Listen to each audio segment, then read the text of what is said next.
मरणोपरांत शौर्य चक्र से सम्मानित हवलदार पिंकू कुमार, जिनकी कहानी कभी कोई भूले नहीं भूलेगा, उनके परिवार को मैं यहाँ पर स्टेज पर आमंत्रित करूं, उससे पहले उनकी शौर्य गाथा की एक छोटी सी यहाँ पर झलक देख लेते हैं। 27 मार्च 2021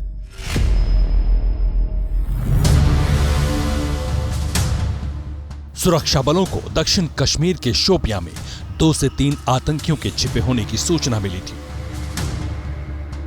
आतंकियों को पकड़ने के लिए ऑपरेशन रक्षक चलाया गया। इस ऑपरेशन में 36 साल के हवलदार पिंकू कुमार दांगी भी शामिल थे। सुरक्षा बलों ने 2 आतंकियों को मार गिराया, लेकिन आतंकियों से लोहा लेते हुए हवलदार पिंकू कुमार दांगी वीर गति को प्राप्त हो गए। वो क्या कह रहा था कि मैं फौज की नौकरी करूंगा, मैं देशी रक्षा करूंगा। पिंकू कुमार दांगी बागपत के लुहारी गांव के निवासी थे। 2001 में सेना में भर्ती हुए। उनकी 2 बेटियां और 1 बेटा है। द जाट रेजिमेंट के जांबाज हवलदार पिंकू कुमार दांगी के कई सपने थे, लेकिन देश की रक्षा के लिए सर्वोच्च बलिदान देने से पीछे नहीं हटे। घर से ड्यूटी पर जाने के 1.5 महीने बाद ही माटी के लाल के बलिदान की खबर आई तो पूरा देश गमगीन हो गया। लुहारी गांव के बलिदानी हवलदार पिंकू दांगी को अदम्य साहस के लिए तत्कालीन राष्ट्रपति रामनाथ कोविंद ने मरणोपरांत शौर्य चक्र से सम्मानित किया। देखिए, हवलदार पिंकू कुमार, जिनकी कहानी ना तो हम भूलेंगे और ना ही इस बलिदान को कभी भुलाया जा सकेगा। और मैं अब उनके परिवार को स्टेज पर आमंत्रित करना चाहूंगी। उनकी पत्नी कविता देवी हमारे साथ इस वक्त इस हॉल में मौजूद हैं। मैं चाहती हूं कि कविता जी, आप प्लीज यहां स्टेज पर आएं। तो हवलदार पिंकू कुमार का ये परिवार, जिनका सम्मान करना आज हम सब के लिए सौभाग्य की बात है। और साथ ही मैं यहाँ पर बरासिया एडवर्टाइजिंग कंपनी की नीतू बरासिया को भी स्टेज पर आमंत्रित करना चाहूँगी। नीतू जी, प्लीज़ स्टेज पे आइए।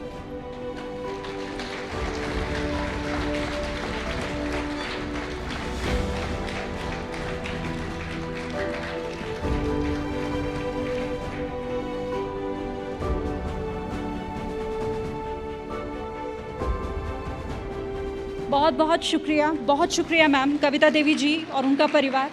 इस कार्यक्रम को अब आगे बढ़ाते हैं और जो अगले हमारे वीर जवान हैं, लांस नायक निशान सिंह, महज 29 साल की उम्र और अदम्य साहस की वो कहानी लिखकर चले गए, जिन्हें ज़माना कभी भूलेगा नहीं। उनके परिवार को स्टेज पर बुलाने से पहले उनकी वीरता की एक छोटी सी झलक इस वीडियो के जरिए।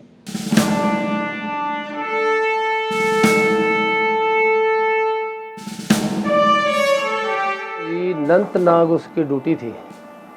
जब वो 1 बजे तो हमारे से 2 बजे बात हुई है, उसके बाद 2:30 बजे वो शहीद हो गया है। वो तारीख थी 16 अप्रैल 2022 की।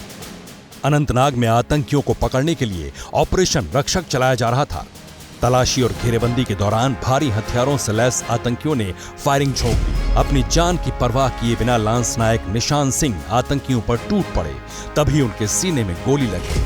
उन्हें तुरंत 92 बेस अस्पताल ले जाया गया, लेकिन तब तक वीर गति को प्राप्त हो चुके थे। मेरे को तो पता फिर कर्नल साहब ने 6:30 बजे करा कि निशान सिंह शहीद होगा। निशान सिंह हरियाणा के सिरसा के भावदीन गांव के रहने वाले थे। 2013 में बतौर सैनिक भर्ती हुए। यूनिट 19 राष्ट्रीय राइफल में तैनात निशान सिंह ही परिवार में इकलौते कमाने वाले थे। पत्नी रमनदीप के अलावा भाई बहन भी उन्हीं पर आश्रित थे। हाँ, वो ही कमाने वाला था हमारे अंदर। बिना कमाई के अब घर कैसे चलता है? कैसे बस चलता, हम क्या करें, मजदूरी करते। छोटा बेटा मजदूरी करता है। लांस नायक निशान सिंह एक बहादुर और समर्पित सैनिक थे। 29 साल की उम्र में असाधारण साहस और सर्वोच्च बलिदान के लिए उन्हें मरणोपरांत वीरता पुरस्कार सेना पदक से सम्मानित किया गया। तो सोचिए, 29 साल की एक छोटी सी उम्र, जिस उम्र में लोग बड़े बड़े सपने देखते हैं, उन्होंने अपनी जान देश के नाम कर दी। और इसीलिए आज इस परिवार को एबीपी न्यूज़ का नमन। हम स्टेज पर मैं बुलाना चाहूँगी लांस नायक निशान सिंह जी की पत्नी इस वक्त हमारे साथ रमनदीप कौर मौजूद हैं। सम्मान कीजिए और तालियां रुकनी नहीं चाहिए। रमनदीप कौर और उनका परिवार हमारे बीच यहाँ मौजूद है।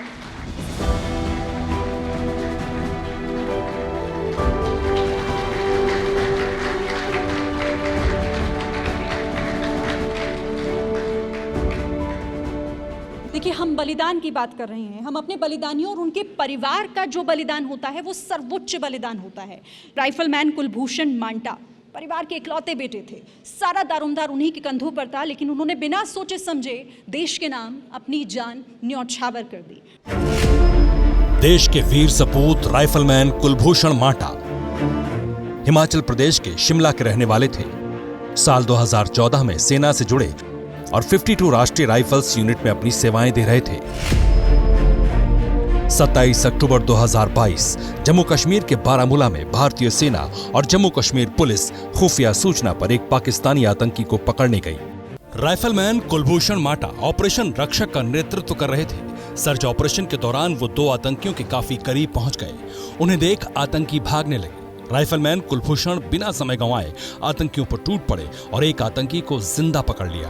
तभी दूसरे आतंकी ने राइफलमैन कुलभूषण पर हमला कर दिया। उनके पैर में एक गोली लग गई। जख्मी हालत में भी कुलभूषण मांटा ने बहादुरी दिखाई और आतंकी हमले से अपने साथियों को बचा लिया। उनकी वीरता से एक आतंकी जिंदा पकड़ा गया, लेकिन गंभीर रूप से जख्मी राइफलमैन कुलभूषण मांटा वीर गति को प्राप्त हो गए। याद इतनी आती है गांव के नौजवानों को देख के, जो है मतलब ये आती है कि भाई कभी भी मेरा जो है भगवान चाहे तो मुझे भी वहीं ले जाए। कुलभूषण 3 बहनों के इकलौते भाई थे।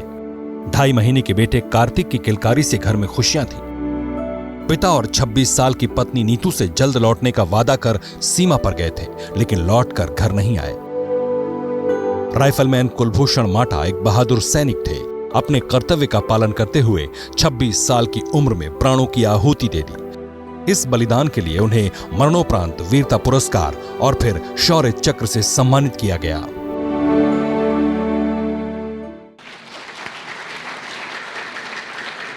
राइफलमैन कुलभूषण मांटा जब सीमा पर जा रहे थे तो 3 महीने का छोटा सा बच्चा घर पर छोड़कर गए थे, लेकिन वापस कभी नहीं लौटे। परिवार की उम्मीद धरी की धरी रह गई।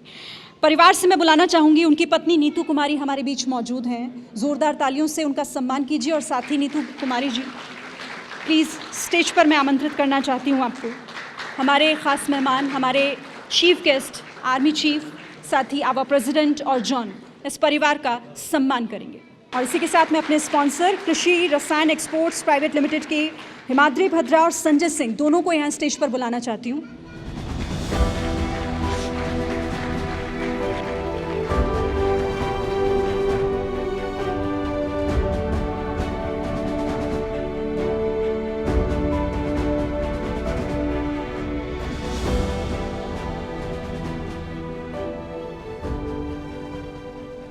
Thank you ma'am, thank you so much.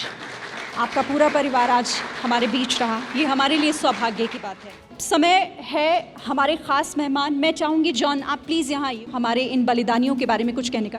ये बलिदान देख के मुझे मैं एक्चुअली कुछ बोल नहीं सकता हूँ। एक्चुअली आंखों में आंसू आ गए। काफ़ी एम्बैरेस्ड भी हूँ मैं कि आप लोग इतना करते हो देश के लिए।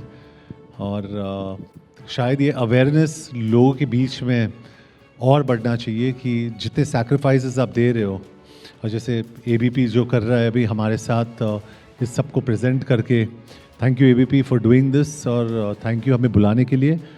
और जनरल साहब के साथ it's such an honour to sit with all of you. तो मैं इतना ही कहना चाहूँगा कि मैं बहुत ही हम्बल्ड हूँ और मैं आप सब लोगों का शुक्रिया अदा करना चाहता हूँ। And sorry to all the families जिनके ऊपर ये बीती है।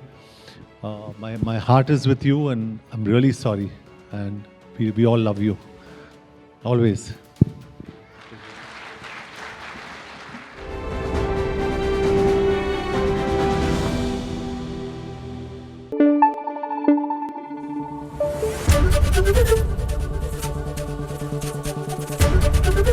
एबीपी न्यूज़ आपको रखे आगे।